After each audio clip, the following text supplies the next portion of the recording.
PR পদ্ধতিতে নির্বাচন চায় ইসলামী আন্দোলন, সমর্থন জামায়াতের। যুবশক্তির হুঁশিয়ারি, বিএনপির পরিণতি আওয়ামী লীগের মতোই হবে। জানাবো প্রকাশ্যে মাথা থেতলে হত্যার ঘটনায় কঠোর অবস্থানে বিএনপি। এবং সর্বশেষ জানাবো দেশে এসে বিএনপিকে চাঁদাবাজদের কবল থেকে উদ্ধার করুন, বলছেন এনসিপি নেতা। শুনছিলেন সংবাদ শিরোনাম, এবারে বিস্তারিত। পিআর পদ্ধতিতে নির্বাচন চায় ইসলামী আন্দোলন, সমর্থন জামায়াতের।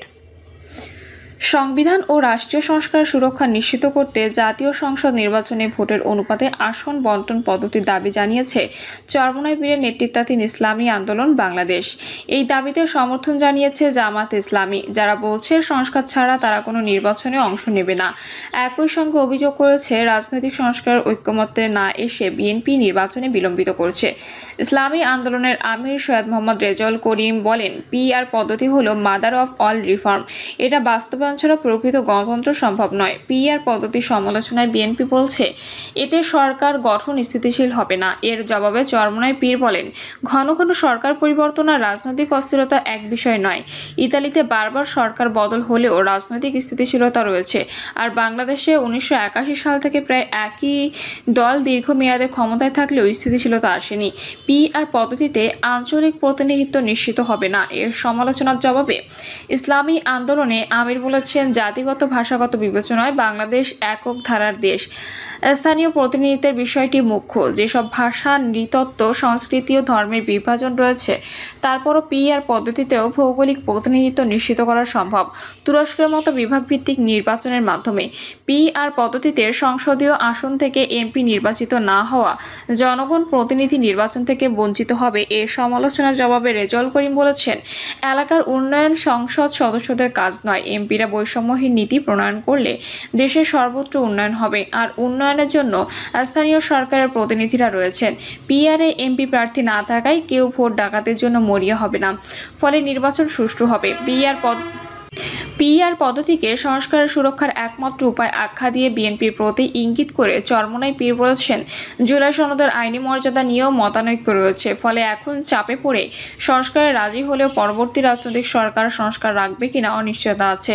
40 থেকে 49% ভোটে 2/3 সংখ্যাগরিষ্ঠতা পেয়ে একক কর্তৃত্বে সংবিধান কাটাছেঁড়ারও নজির রয়েছে। বিদ্যমান ব্যবস্থায় আগামী নির্বাচনের একই পরিস্থিতির আশঙ্কা রয়েছে, ফলে সংস্কার ভেস্তে যেতে পারে। সংস্কার না হলে জামায়াত নির্বাচনে যাবে না। বিএনপি নয়, অন্যান্য দলই সংখ্যাগরিষ্ঠ জনগণের প্রতিনিধিত্ব করে বলে দাবি করেছেন জামায়াতের সেক্রেটারি জেনারেল মিয়া গোলাম পরোয়ার। তিনি বিএনপির প্রতি ইঙ্গিত করে বলেন, একটি দলের কারণে সংস্কারের ঐকমত্য আটকে যাচ্ছে। ঐকমত্য না হলে কমিশনের উচিত গণভোটে যাওয়া। জনগণ যদি আমাদের অবস্থানকে গ্রহণ করে তবে পিআর হবে, গ্রহণ না করলে আরেকটি দল যা বলছে তাই হবে। পিআরে একমত দলগুলোকে নিয়ে একটি কমিটি গঠনের প্রস্তাব করেন জামায়াতের সেক্রেটারি জেনারেল। সংস্কার ছাড়া জামায়াত নির্বাচনে যাবে না জানিয়ে বিএনপির উদ্দেশ্যে গোলাম পরোয়ার বলেছেন, আপনারা বলছেন আমরা নির্বাচন চাচ্ছি না, পিআরের কথা বলে নির্বাচনকে পেছানোর চেষ্টা করছি। আমরা বলতে পারি, আপনারা তো সংস্কার চাচ্ছেন না, আর সংস্কার না হলে তো আমরা নির্বাচনে যাব না। ঐক্যমত্যে না আসে বিএনপি নির্বাচন পিছিয়ে দিচ্ছে।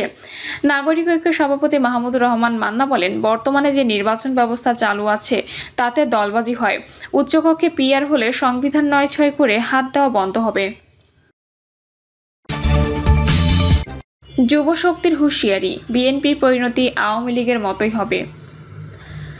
জাতীয় নাগরিক পার্টির যুব সংগঠন জাতীয় যুবশক্তির আহ্বায়ক তারিকুল ইসলাম বলেছেন, বিএনপি দেশ জুড়ে চাঁদাবাজি ও সহিংসতা বন্ধ না করলে তাদেরও আওয়ামী লীগের মতো পরিণতি ভোগ করতে হবে। তবে তারা চাইলেও এটা বন্ধ হবে না, কারণ চাঁদাবাজি বন্ধ হয়ে গেলে বিএনপি 90% নেতাকর্মী আর দল করবেন না। তারিকুল ইসলাম বলেন, বর্তমানে চাঁদাবাজি হচ্ছে বিএনপির একমাত্র আয়ের উৎস। অন্তর্বর্তী সরকার বিএনপির ভয়ে কাতর হয়ে আছে। এই পরিস্থিতিতে কখনোই আমরা নির্বাচন প্রত্যাশা করতে পারি না। তাই বিএনপিকে সারা দেশে তাদের সহিংসতা বন্ধ করতে হবে, তা না হলে আওয়ামী লীগের মতো বিএনপি এবং এর অঙ্গ সংগঠনকে পরিণতি ভোগ করতে হবে। প্রকাশ্যে মাথা থেতলে হত্যার ঘটনায় কঠোর অবস্থানে বিএনপি। পুরান ঢাকার মিটফোর্ড হাসপাতালের সামনে প্রকাশ্যে মাথা থেঁতলে হত্যাকাণ্ডের ঘটনায় কঠোর অবস্থান নিয়েছে বিএনপি। এই ঘটনার সঙ্গে জড়িত কাউকে ছাড় দিচ্ছে না দলটি। এমনকি এ ধরনের ঘটনা যাতে আর না ঘটে সেই জন্য দল শুদ্ধি অভিযান চালানোর সিদ্ধান্ত নিয়েছেন দলের শীর্ষ নেতারা। মিটফোর্ড হত্যাকাণ্ডের ঘটনায় মামলার আসামি 5 জনকে এরই মধ্যে আজীবনের জন্য বহিষ্কার করেছে জাতীয়তাবাদী যুবদল, স্বেচ্ছাসেবক দল ও ছাত্র দল। বিএনপি 3 অঙ্গ সংগঠন বলেছে, গত 1 বছরে অপকর্মের অভিযোগে 1000-এর বেশি নেতাকর্মীকে সংগঠন থেকে বহিষ্কার করা হয়েছে। বিএনপি সূত্র জানায়, ঘটনা জানাজানি হওয়ার পর গত শুক্রবার দলের পক্ষ থেকে শুদ্ধি অভিযান চালানোর সিদ্ধান্ত সব ইউনিটকে জানিয়ে দেওয়া হয়। বিএনপির স্থায়ী কমিটির সদস্য সালাউদ্দিন আহমেদ বলেন, দলের জেলা থেকে শুরু করে তৃণমূল পর্যায়ে একটি শুদ্ধি অভিযান চালানোর সিদ্ধান্ত নেওয়া হয়েছে।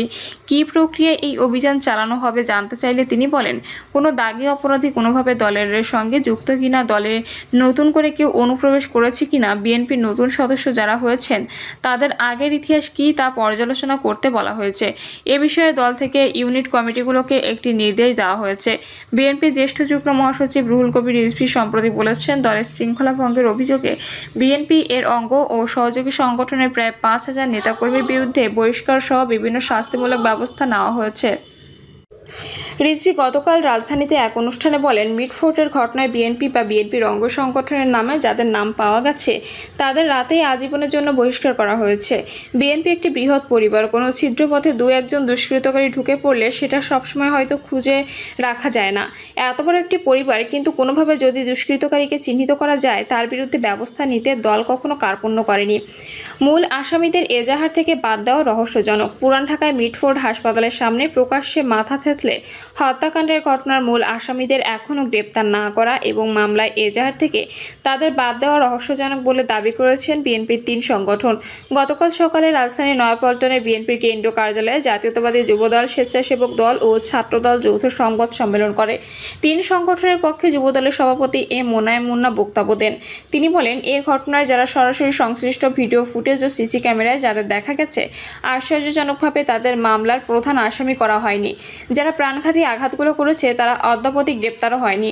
এর কারণে আমাদের বোধগম্য নয়। বাদীর মেয়ে বলেছেন, মামলার এজাহারে খুনের সঙ্গে সরাসরি সম্পৃক্ত 3 জন খুনিকে পুলিশ কৌশলে বাদ দিয়ে নিরপরাধ 3 জনকে আসামি করেছে।